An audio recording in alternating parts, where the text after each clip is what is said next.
ओम शांति। अॼु जी मिली तारीख़ 29/4/2025। मीठा मीठा बाप दादा चवंदा मीठे मीठे ॿार, ये तव्हांजो अमूल्य जन्म आहे। हिन जन्म में तव्हांखे मनुष्य खां देवता ठहिण लाइ पावन ठहिण जो पुरुषार्थ करिणो। ये असांजो अमूल्य जन्म आहे। हिन जन्म में तव्हांखे मनुष्य खां देवता ठहिण जे लाइ पावन ठहिण जो पुरुषार्थ करिणो।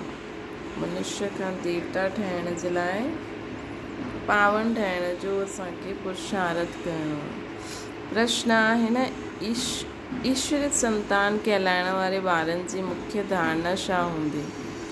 उत्तर आहे, उहे आपस में ॾाढो खीर खंड थी करे रहंदा, कॾहिं लूणु पाणी न थींदा।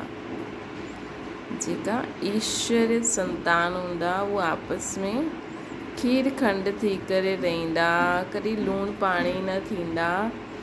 जो देह अभिमानी मनुष्य आहिनि उहे उल्टो सुल्टो ॻाल्हाईंदा, लड़दा झगड़दा आहिनि। ॿारनि में उहा आदत न थी सघंदी आहे। हिते तव्हांखे दैविक गुण धारण करणा आहिनि। कर्मातीत अवस्था खे पाइणो। हिते असांखे छा करिणो आहे? दैविक गुण धारण करणा आहिनि, कर्मातीत अवस्था खे पाइणो।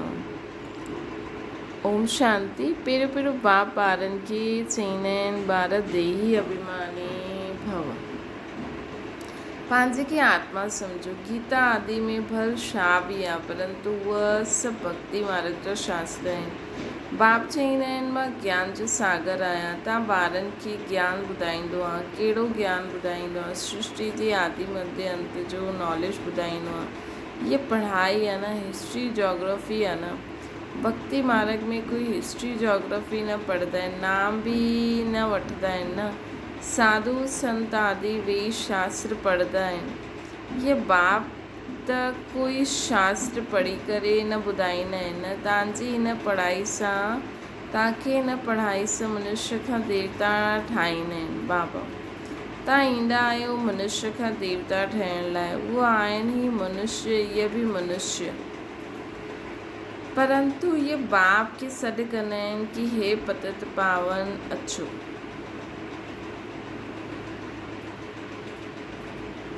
इहे त ॼाणंदा आहिनि देवता पावन आहिनि, बाक़ी त सभई अपवित्र मनुष्य आहिनि। उहे देवताउनि खे नमन कंदा आहिनि, उन्हनि खे पावन ऐं पंहिंजे खे पतित सम्झंदा आहिनि। परंतु देवता पावन कीअं ठहिया, कीअं उन्हनि खे ठाहियो? मतिलबु इहे बि त अचिणो खपे। इहे बि मनुष्य, असां बि मनुष्य। इहे पवित्र, असां अपवित्र छो? त उन्हनि खे कंहिं ठातो? इहे कोई मनुष्य मात्र ॼाणंदा न आहिनि। त बाबा सम्झाईंदा आहिनि, पंहिंजे खे आत्मा सम्झी मूंखे यादि करो। हिन में महिनत आहे। देह अभिमानी न ठहिणो आहे। आत्मा अविनाशी आहे। संस्कार बि आत्मा में रहंदा आहिनि। आत्मा ई सुठा बुरा संस्कार खणी वेंदी आहे न। हिन करे हाणे बाप चईंदा आहिनि, देही अभिमानी ठहो। पंहिंजे आत्मा खे बि न कोई ॼाणंदो न आहे। जॾहिं रावण राज्य शुरू थींदो आहे त अंधियारो मार्ग शुरू थींदो आहे।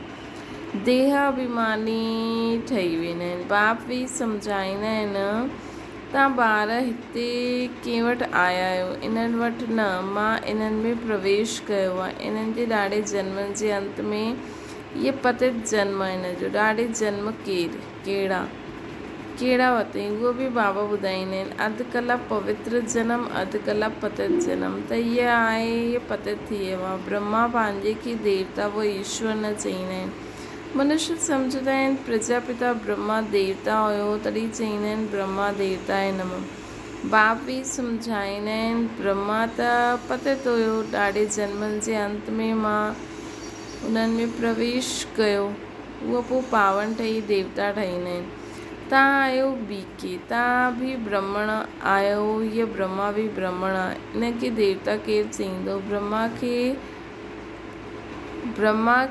ब्रह्मण चइबो आहे, न कि देवता। इहे जॾहिं पवित्र ठहींदा आहिनि, सो बि ब्रह्मा खे देवता न चईंदासीं। इहे जॾहिं पवित्र ठहींदा आहिनि, मतिलबु प्रतिज्ञा कंदा आहिनि आत्मा पवित्र रहण जी, त शरीर त ओड़ो ई आहे न। आहिनि त हिन दुनिया में, त बि उन्हनि खे देवता न चईंदासीं। जॾहिं जेसिताईं विष्णु अर्थात लक्ष्मी नारायण न ठहे, तेसि ताईं देवता न थींदासीं। इहे तव्हांजो बाबा चवंदा आहिनि तव्हां ब्राह्मण ब्रह्मणियूं आहियो, तव्हांखे पहिरियों शूद्र हुयो, पोइ ब्राह्मण ठहिया, ब्राह्मण खां पोइ असां देवता ठहींदासीं, तव्हांजो अमूल्य हीरे जहिड़ो जनम चाहींदासीं। भल कर्म भोग त थींदो ई आहे। त हाणे बाबा चवंदा आहिनि पंहिंजे खे आत्मा सम्झी मुझ भाव खे यादि करो। ये प्रैक्टिस थींदी तॾहिं ई विक्रम विनाश थींदा। देहधारी सम्झो त विक्रम विनाश न थींदा। ख़ुदि खे मां फलानो आहे, मां फलानो, इहे सम्झो त विक्रम विनाश न थींदा। आत्मा ब्रह्मण न शरीर साथ आहे, तॾहिं ई ब्रह्मण पोइ देवता शूद्र आदि ठहींदा आहिनि, है न। पहिरियों ब्राह्मण, पोइ देवता, पोइ क्षत्रिय, वैश्य, शूद्र। आत्मा ब्रह्मण न हूंदी आहे। आत्मा त आत्मा शुद्ध आत्मा हूंदी आहे। शुद्ध आत्मा हुन शुद्ध शरीर सां गॾु देवता जो पाठ वॼाईंदी आहे। पोइ धीरे धीरे आत्मा में जीअं अशुद्धि ईंदी वेंदी आहे त हुनजा वर्ण बदिली थी वेंदा आहिनि। हाणे आत्मा पवित्र थिए थी, लेकिन जॾहिं कंप्लीट प्योर थी वेंदी पोइ त हिन शरीर में रहंदी ई न। तॾहिं त सूक्ष्म वतन में देवता ॾेखारींदा आहिनि न, जेका अञा ताईं ॿियो जन्म न वरितो अथनि, त सूक्ष्म वतन में देवता चईंदासीं। त हाणे बाप खे यादि करण जी महिनत करणी आहे। सहयोग बि आहे न, सहज योग बि आहे न। बाबा चईंदा आहिनि सहज ते सहज बि आहे, कोई पोइ डिफ़िकल्ट बि ॾाढो भासतो आहे। घड़ी घड़ी देह अभिमान में अची करे बाप खे भुलिजी वेंदा आहिनि। टाइम त लॻंदो आहे न देही अभिमानी ठहिण में। ईअं न थी सघंदो कि हाणे ताईं तव्हां हिकु रस थी वञो, बाबा जी यादि स्थाई ठहिरी वञे, न। कर्मातीत अवस्था खे पाए वरितो पोइ त शरीर बि रही न सघे। कर्मातीत अवस्था थी वई पोइ त शरीर बि न रहंदो। पवित्र आत्मा हल्की थी हिकदमि शरीर छॾे छॾंदी।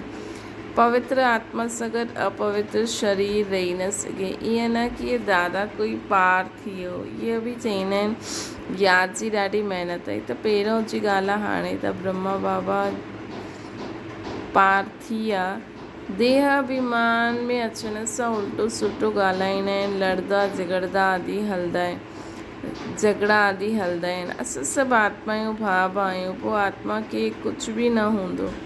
देह अभिमान सां ई रोलो थियो। हाणे तव्हां ॿारनि खे देही अभिमानी ठहिणो आहे। जीअं देवता खीर खणंदा आहिनि, ईअं तव्हांखे बि आपस में ॾाढो खीर खण थी करे रहणो आहे। तव्हांखे कॾहिं बि लूणु पाणी न थियणो है न। जो देह अभिमानी मनुष्य आहिनि उहे उल्टो सुठो ॻाल्हाईंदा आहिनि, लड़ंदा झगड़ंदा आहिनि। तव्हां ॿारनि खे उहा आदत न हुजणी खपे। हिते त तव्हांखे देवता ठहिण जे लाइ दैवी गुण धारण करणा आहिनि। कर्मातीत अवस्था खे पाइणो आहे। ॼाणंदा ये शरीर, ये दुनिया पुराणी तमो प्रधान आहे। पुराणी चीज सां, पुराणो संबंध सां नफ़रत करणी पवंदी। पुराणी चीज सां, पुराणे संबंध सां नफ़रत करणी पवंदी। देह अभिमान जी ॻाल्हियुनि खे छॾे पंहिंजे खे आत्मा सम्झी बाप खे यादि करो त पाप विनाश थींदा। ॾाढा ॿार यादि में फेल थी वेंदा आहिनि, ज्ञान सम्झाइण में ॾाढा तिखा थी वेंदा आहिनि, परंतु यादि जी महिनत ॾाढी वॾी आहे न, वॾो इम्तिहान आहे। अॼुकल्ह जा पुराणा भक्त ई सम्झी सघंदा आहिनि। भक्ति में जो पुठियां आया उहे एतिरो सम्झी न सघंदा, है न। भक्ति में जो पुठियां आया उहे एतिरो सम्झी न सघंदा।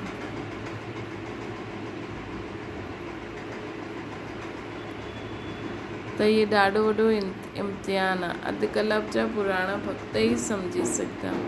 भक्ति में जो पुठियां आया उहे एतिरो सम्झी न सघंदा। बाबा हिन शरीर में अची करे चवंदा आहिनि मां हर 5000 वर्ष पोइ ईंदो आहे। मुंहिंजो ड्रामा में पार्ट आहे, मां हिकु ई बार ईंदो। हर 5000 साल में बाबा हिकु ई बार हिन सृष्टि ते ईंदा आहिनि। उहो ई संगम युग आहे। लड़ाई बि साम्हूं बीठी आहे। इहे ड्रामो आहे ई 5000 वर्ष जो। कलयुग जी आयु हाणे 40000 वर्ष आहे। ॿियो ई हुजे त पतो न छा थी वञे। काथे उहे 40,000 वर्ष चईंदा आहिनि, काथे असां 5,000 वर्ष बाबा असांखे चईंदा आहिनि। बाबा चवनि था 40,000 उहो अञा ॿियो चईंदा आहिनि, अञा ॿियो थिए त छा थिए। उहा त चईंदा आहिनि भल भॻवान बि अची वञे त बि असां शास्त्रनि जी राह न सिधसीं। इहे बि पतो न आहे कि 40,000 वर्ष पोइ कहिड़ो भॻवानु ईंदो। कोई सम्झंदा आहिनि कृष्ण भॻवानु ईंदो, थोरो अॻियां हलो तव्हांजो नाम बालो थी वेंदो, परंतु उहा अवस्था हुजणी खपे, है न। नाम बालो बि कॾहिं थींदो जॾहिं असांजी उहा अवस्था हुजे, आपस में ॾाढो प्रेम सां रहणो आहे। तव्हां ईश्वर संतान आहियो, तव्हां ख़ुदाई ख़िदमत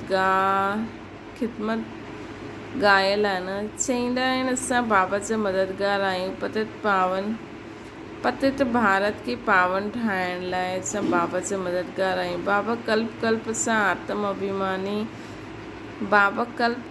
आत्म अभिमानी ठही तव्हांजी श्रीमत ते योग बल सां पंहिंजा विक्रम विनाश कंदा आहिनि। ईअं चईंदा आहिनि ॿार। योग बल आहे साइलेंस जो बल। योग बल छा आहे? साइलेंस जो बल। साइलेंस बल ऐं साइंस बल में राति ॾींहं जो फ़र्क़ु आहे। त असां बाबा सां गॾु ख़ुदाई ख़िदमतगार आहियूं। पतित भारत खे पावन ठाहिण लाइ बाबा जी श्रेष्ठ मत ते हली आत्म अभिमानी ठही योग बल सां पंहिंजा विक्रम विनाश करण लाइ अॻियां हली तव्हांखे ॾाढो साक्षात्कार थींदो। शुरू में केतिरे ॿारनि साक्षात्कार कयो, पाठ वॼायो, अॼु उहा आहिनि न। माया खाई वई। योग में न रहण सां माया खाई वेंदी आहे। जबकि ॿार ॼाणंदा आहिनि भॻवान असांखे पढ़ाईंदा आहिनि त पोइ क़ाइदे सिर पढ़णो खपे, न त ॾाढो कम पद पाईंदव, सजायूं बि ॾाढी खाईंदव। ॻाईंदा बि आहिनि न, जन्म जन्मांतर जी पापी आहियूं असां। हुते सतयुग में त रावण जो राज्य ई न आहे त विकार जो नाम बि न हूंदो। उहो त आहे संपूर्ण निर्विकारी राज्य। उहो राम राज्य ई रावण राज्य। हिन समय सभु तमो प्रधान आहिनि। हर हिकु ॿार खे पंहिंजी स्थिति जी जांच करणी हूंदी आहे कि असां बाप जी यादि में केतिरो समय रही सघंदा आहियूं। दैवी गुण केसि ताईं धारण कया। मुख्य ॻाल्हि आहे अंदरि ॾिसणो, असां में कोई अवगुण त न आहे न।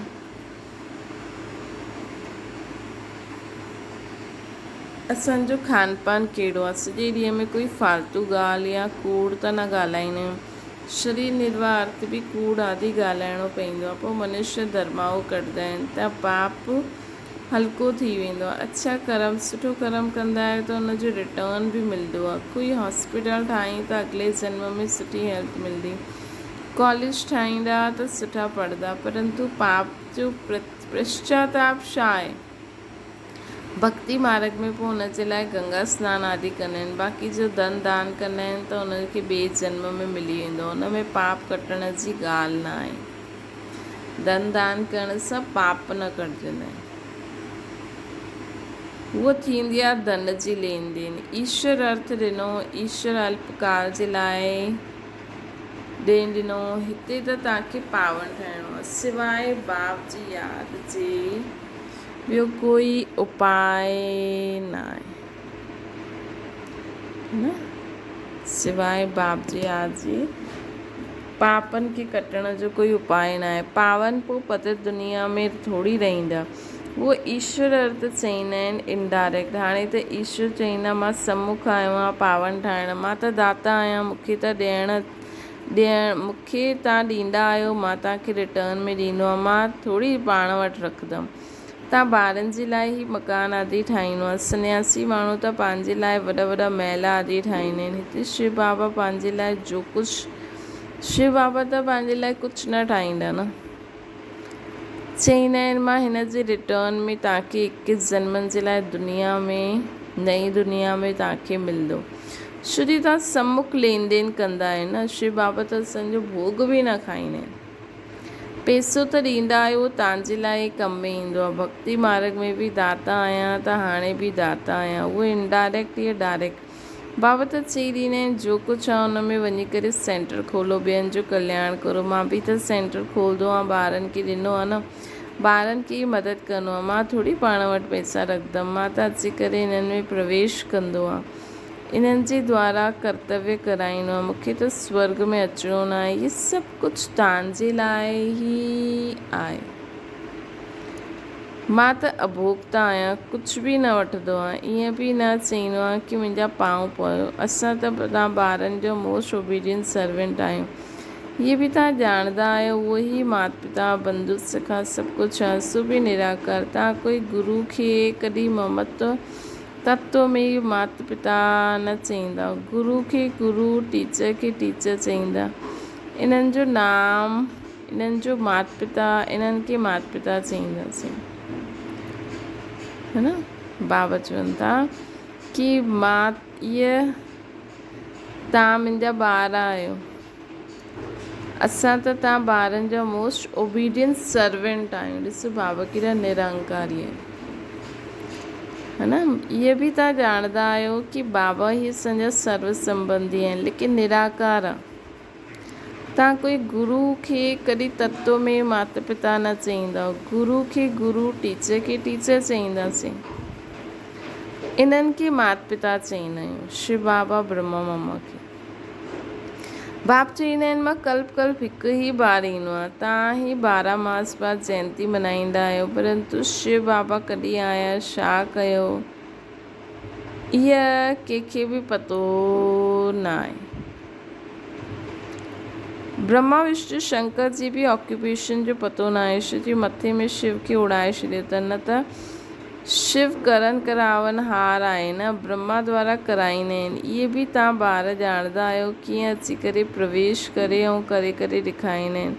कोई ख़ुदि चईंदा आहिनि तव्हां बि ईअं करो। हिकु त सुठी रीति पढ़ो, बाप खे यादि करो, दैवी गुण धारण करो। जीअं इन्हनि जी आत्मा चईंदी आहे, इहे बि चईंदा आहिनि मां बाबा खे यादि कंदो आहे। बाबा बि जीअं साथ में ई आहे न, तव्हांजी बुद्धि में आहे असां नई दुनिया जा मालिक ठहिण वारा आहियूं, त चाल चलन, खान पान आदि सभु बदिलणो आहे असांखे। जॾहिं असां ख़ुदाई ख़िदमतगार आहियूं, नई दुनिया जा मालिक ठहिण वारा आहियूं, त असांखे स्वयं जो खान पान, चाल चलन बि बदिलणो आहे, विकारनि खे छॾिणो आहे, सुधरणो त आहे न। जीअं जीअं सुधरंदा पोइ शरीर छॾंदा त सुठे कुल में जन्म वठंदा। जीअं जीअं असां सुधरंदा वेंदासीं उन अनुसार असांखे ॿियो जनम मिलंदो। नंबरवार कुल में बि हूंदा आहिनि, हिते बि ॾाढा सुठा सुठा कुल हूंदा आहिनि। 4-5 ॿार सभु आपस में इकट्ठा रहंदा आहिनि, कोई झगड़ो आदि न हूंदो आहे। हाणे तव्हां ॿार ॼाणंदा असां अमरलोक में वञूं था, जाते काल न खाईंदो आहे असांखे। हाणे असां अमरलोक में वञूं था, जाते असांखे कॾहिं काल न खाईंदो। डर जी कोई ॻाल्हि न आहे, हिते त दिन प्रतिदिन डर वधंदो ई वेंदो आहे, ॿाहिरि निकिरी न सघंदा आहियूं। इहा बि ॼाणंदा आहियो, इहे पढ़ाई कोटनि में कोई ई पढ़ंदा, कोई त सुठी रीति सम्झंदा आहिनि, लिखंदा बि आहिनि ॾाढो सुठो। अहिड़े ॿारनि जी बि अहिड़ा ॿार बि ईंदा ज़रूरु। राजधानी त स्थापना थींदी आहे न, बाक़ी थोरो टाइम बचियो, है न। बाबा चईंदा आहिनि ये पढ़ाई सभु न पढ़ी सघंदा, कोटनि में कोई में बि कोई ॾाढो सुठो, कोई खे सुठी रीति सम्झंदा आहिनि, लिखंदा बि आहिनि। अहिड़ा ॿार ईंदा छो जी राजधानी स्थापना थियणी, हाणे टाइम ॾाढो ई थोरो आहे। बाबा उन पुरुषार्थी ॿारनि जी ॾाढी ॾाढी महिमा कंदा आहिनि, जो यादि जी यात्रा में तिखी दौड़ी लॻाईंदा आहिनि। मुख्य आहे ही यादि जी ॻाल्हि, इन में पुराणो हिसाब किताब चुकतो थी वेंदो। कोई ॿार बाबा खे लिखंदा आहिनि बाबा असां एतिरे घंटा रोज़ु यादि कंदा आहियूं, त बाबा बि सम्झंदा आहिनि इहे ॾाढा पुरुषार्थी आहिनि। पुरुषार्थ करिणो ई आहे न, इन करे बाप चईंदा आहिनि आपस में कॾहिं बि लड़णो झगड़णो न आहे, है न। आपस में कॾहिं बि लड़ाई झगड़ो न करो। छा कंदव लड़ाई झगड़ो करे? तव्हां मारंदा उहो बि मारंदा, तव्हां चईंदा उहो बि चईंदा, फ़ाइदो? इहे त जानवरनि जो कमु आहे न, लड़ाई झगड़ो करणु, इहे देह अभिमान आहे। बाप जो नाम बदनाम करे ॾींदा आहियो। बाबा जे लाइ चईंदा आहिनि सतगुरु जा निंडक टोड़ न पाए। साधुअनि पोइ पंहिंजे लाइ चई छॾियो अथनि, मतिलबु बाबा जे श्रीमत ते त न हले, उन्हनि जो सतयुग जी राज ई न पाए। पोइ साधुअनि पंहिंजे लाइ चई छॾियो आहे त माताऊं उन्हनि सां रॾियूं आहिनि कि कोई श्राप न ॾेई छॾे। हाणे तव्हां ॼाणंदा असां मनुष्य खां देवता ठहूं था, सची सची अमर कथा ॿुधूं था। चईंदा आहियो न, असां हिन पाठशाला में ईंदा आहियूं श्री लक्ष्मी श्री नारायण जो पद पाइण लाइ, है न। असां हिन पाठशाला में छो ईंदा आहियूं? श्री लक्ष्मी श्री नारायण जो पद पाइण लाइ। अधु कलाक यादि ऐं किथे ईअं न चईंदा, ॿियो किथे बि ईअं न चईंदा। हाणे तव्हां वेंदा आहियो, हाणे असां वेंदा आहियूं पंहिंजे घर, इन में यादि जो पुरुषार्थ ई मुख्य आहे। अधु कलाक यादि न कयो, हाणे हिन हिकु जन्म में यादि करिणो, इहा महिनत आहे। यादि करिणो आहे, दैवी गुण धारण करिणो आहे। कोई पाप कर्म कयो त 100 गुणा दंड मिलंदो। पुरुषार्थ करिणो आहे, पंहिंजी उन्नति करणी आहे, है न। आत्मा ही शरीर द्वारा पढ़ी करे बैरिस्टर व सर्जन आदि ठहींदी आहे। ये लक्ष्मी नारायण पद त ॾाढो ऊंचो आहे, अॻियां हली तव्हांखे साक्षात्कार ॾाढा थींदा। असां तव्हां आहियो सर्वोत्तम ब्रह्मण कुलभूषण स्वदर्शन चक्रधारी। कल्प पहिरियों बि इहो ज्ञान तव्हांखे ॿुधायो हुयो बाबा, यादि करो। कल्प पहिरियों बि असां ॿुधियो हुयो, हाणे बि ॿुधूं था, कल्प पोइ वरी ॿुधंदासीं, वरी तव्हांखे ॿुधाईंदमि। तव्हां ॿुधी करे पोइ वरी श्री लक्ष्मी श्री नारायण जो पद पाईंदा आहियो, पोइ इहे ज्ञान प्रायलोक थी वेंदा। बाक़ी शास्त्र आदि सभु भक्ति मार्ग जा आहिनि, इहे त ख़तमु थियणा ई आहिनि। अच्छा, मीठे मीठे सिकिल ते ॿारनि प्रति माता पिता बाप दादा जो यादि प्यार ऐं गुड मॉर्निंग। रूहानी बाप जी सभिनि रूहानियुनि ॿारनि खे नमस्ते। असांजी बि रूहानी माता पिता बाप दादा खे यादि प्यार गुड मॉर्निंग ऐं नमस्ते। धारणा जे लाइ मुख्य सार, अंदरि पंहिंजी जांच करणी आहे, असां बाप जी यादि में केतिरो समय रहंदा आहियूं। दैवी गुण केसि ताईं धारण कया आहिनि, दैवी गुण केसि ताईं धारण कया आहिनि। असां में कोई अवगुण त न आहे न, असां में कोई अवगुण त न आहे न। असांजो खान पान चाल चलन रॉयल आहे, फालतू ॻाल्हियूं त न कंदा आहियूं न, कूड़ त न ॻाल्हाईंदा आहियूं। ॿियो आहे यादि जो चार्ट वधाइण लाइ अभ्यास करिणो। असां आत्मा आहियूं, सभु भाव आहियूं, देह अभिमान सां दूर रहणो, देह अभिमान सां दूर रहणो। पंहिंजी हिकु स्थिति जमाइण लाइ टाइम ॾियणो, इन जे लाइ टाइम ॾियो, स्थिति सदा हिकु रस रहे। वरदाना 5 तत्वनि ऐं 5 विकारनि खे पंहिंजो सेवाधारी ठाहिण वारा माया जीत स्वराज्य अधिकारी ठहूं। जीअं सतयुग में विश्व महाराजा विश्व महारानी जी राजे ड्रेस के पुठियां दास दासियूं ठाहींदियूं, ये संगम ते तव्हां भारत जहिड़ी माया जीत स्वराज्य अधिकारी जो टाइटल रूपी ड्रेस सां सजी सजाए वेंदा आहियो त 5 तत्वों 5 विकार असांजी ड्रेस खे पुठियां उठाईंदा आहिनि, अर्थात असांजे अधीन थी वेंदा आहिनि। इन जे लाइ दृढ़ता संकल्प जी बेल्ट सां हिन टाइटल जी ड्रेस खे टाइट करो। कहिड़ो? माया जी स्वराज्य अधिकारी जो टाइटल के टाइट करो दृढ़ता संकल्प से। भिन्न भिन्न ड्रेसिस और श्रृंगार जे सेट सां सजे सजाए सज धज करे बाप सां गॾु रहो त इहे विकार ऐं तत्व परिवर्तन थी असांजा सहयोगी सेवादारी थी वेंदा। स्लोगन आहे, जंहिं गुण व शक्ति जो वर्णन कंदा आहियो उन्हनि जे अनुभव में खोइजी वञो। अनुभव ई सभिनि खां वॾी अथॉरिटी आहे। अव्यक्त इशारो आहे स्वयं के बाप सां गॾु कंबाइन सम्झण सां विनाशी साथी ठाहिण जो संकल्प समाप्त थी वेंदो। ईश्वर सर्वशक्तिवान साथ आहे। जीअं सूरज जे अॻियां अंधकार ठहिरी न सघंदो आहे, वैसे शक्ति सर्वशक्तिवान जे अॻियां माया जो कोई बि व्यर्थ संकल्प भी ठहरी न सकता। माया जो कोई भी व्यर्थ संकल्प भी ठहरी न सकदो।